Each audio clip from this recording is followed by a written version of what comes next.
ধর্ষণ সহিংসতার প্রতিবাদ ও বিচার দাবিতে বিভিন্ন ক্যাম্পাসে বিক্ষোভ করছেন শিক্ষার্থীরা। এই মুহূর্তে ঢাকা বিশ্ববিদ্যালয়ে আছেন সহকর্মী আবু সাইদ নিশান ও স্ট্যামফোর্ড ইউনিভার্সিটিতে আছেন সহকর্মী মাইমুনা হায়দার চৌধুরী। শুরুতেই যাচ্ছি মাইমুনার কাছে। আমাদের দেশের ইতিহাস, আমাদের সংস্কৃতিকে আমরা ফিরিয়ে আনতে চাই। সারা দেশে নারীর প্রতি যে সহিংসতা চলছে তার বিরুদ্ধে আসলে রাজধানী সহ সারা দেশের বিশ্ববিদ্যালয়গুলোর শিক্ষক শিক্ষার্থীরা সহ সকলে প্রতিবাদ জানাচ্ছেন। তারই অংশ হিসেবে আজকে স্ট্যামফোর্ড বিশ্ববিদ্যালয়ের শিক্ষক ও শিক্ষার্থীরাও প্রতিবাদ সমাবেশের আয়োজন করেছেন। আমরা দেখতে পেয়েছি যে এখানে শিক্ষার্থীদের হাতে ধর্ষকের বিরুদ্ধে নানান ধরনের স্লোগান এবং প্রতিবাদমূলক কথা দিয়ে তারা ব্যানার ফেস্টুন নিয়ে এখানে হাজির হয়েছেন। তারা যেটি বলছেন যে আসলে দেশে যেই হারে শিশু এবং নারীর প্রতি সহিংসতা বাড়ছে, ধর্ষণের ঘটনা বাড়ছে, এক্ষেত্রে রাষ্ট্রকে তার সোচ্চার ভূমিকা পালন করতে হবে। এই ধরনের কোনো ঘটনা যাতে আর না হয় তার জন্য আসলে দৃষ্টান্তমূলক শাস্তির ব্যবস্থাও নিতে হবে এই রাষ্ট্রকে, এমনটি জানিয়েছেন তারা। আমরা এখানে দেখেছি যে বিশ্ববিদ্যালয়ের শিক্ষকরা, রেজিস্ট্রার সহ বিভিন্ন ডিপার্টমেন্টের শিক্ষার্থীরা এখানে অংশ নিয়েছেন।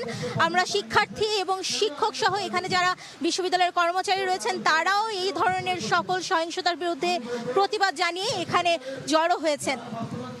তারা যেটি বলছেন যে প্রতিটি সময়ে বিগত দিনগুলোতেও তারা ধর্ষণের বিরুদ্ধে এ ধরনের সোচ্চার ভূমিকা রাখতে হয়েছে, এখনও তুলছেন, কিন্তু সেই অর্থে এই ধরনের ঘটনার কোনো বিচার হচ্ছে না, যার কারণেই আসলে এই ধরনের ঘটনাগুলো অনবরত বাড়ছে এবং এই ধরনের ঘটনার কোনো ধরনের বিচার হচ্ছে না।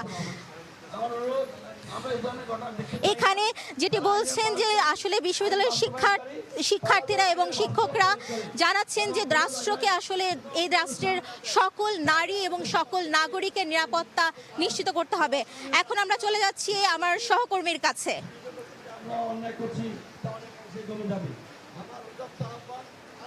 প্রকাশ্যে মৃত্যুদণ্ডের দাবিতে এখন রাজু ভাস্কর্যের সামনে ঢাকা বিশ্ববিদ্যালয়ের শিক্ষার্থী এবং শিক্ষকরা কিন্তু কথা বলছেন এবং আমরা যেটা দেখতে পাচ্ছি যে তারা কিন্তু ধর্ষকের সর্বোচ্চ শাস্তি নিশ্চিত করার জন্য প্রকাশ্যে যে মৃত্যুদণ্ড সেটি দাবি করেছেন এবং তারা কিন্তু যে আইন উপদেষ্টাকে বলেছেন যে 15 দিনের মধ্যে সর্বোচ্চ যে ধর্ষকের যে শাস্তি সেটা নিশ্চিত করতে হবে এবং 24 ঘন্টার মধ্যে তাদেরকে গ্রেফতার করতে হবে এবং এই শাস্তিটা কিন্তু এমনভাবে কঠোর শাস্তি নিশ্চিত করতে হবে যাতে আর ফের কেউ ধর্ষণ করার সাহস না পায়।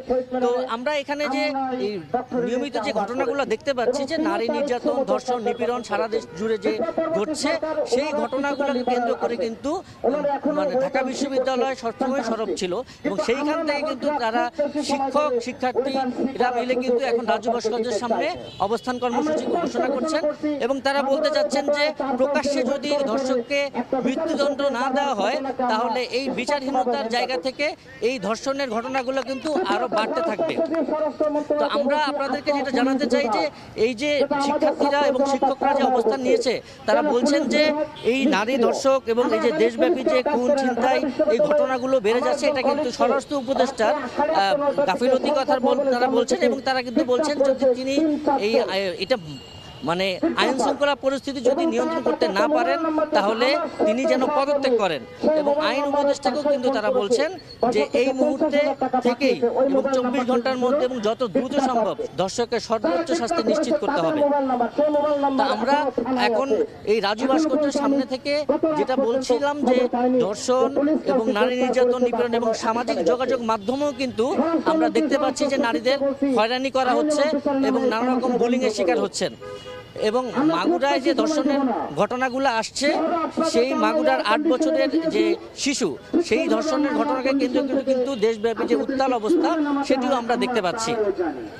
এই ধর্ষণ এবং ধর্ষককে সর্বোচ্চ শাস্তি নিশ্চিত করতে স্বরাষ্ট্র উপদেষ্টা, আইন উপদেষ্টা এবং দেশের সর্বস্তরের মানুষকে ঢাকা বিশ্ববিদ্যালয়ের শিক্ষক শিক্ষার্থীরা কিন্তু অবস্থান নেওয়ার জন্য বলছেন। তো এই রাজু ভাস্কর্যের সামনে থেকে আমরা এর আগেও যেটা দেখেছিলাম যে বাংলাদেশ ছাত্র সংসদ কিন্তু তারাও কিন্তু বিক্ষোভ মিছিল নিয়ে গিয়েছে হাইকোর্টের সামনে এবং তারাও কিন্তু দাবি করেছে যে ধর্ষণ এবং ধর্ষকদের কিন্তু সর্বোচ্চ শাস্তি নিশ্চিত করার জন্য আমাদের কিন্তু ধর্ষণের সর্বোচ্চ শাস্তি নিশ্চিত করতে এখানে শিক্ষার্থীরা অবস্থান নিয়েছেন। এই মুহূর্তে রাজু ভাস্কর্যের সামনে থেকে আমার কাছে ছিল সর্বশেষ সংবাদ। নারী নিপীড়নের প্রতিবাদের খবর জানাতে সরাসরি যুক্ত ছিলাম ঢাকা বিশ্ববিদ্যালয়ে, এর আগে ছিলাম স্ট্যামফোর্ডে।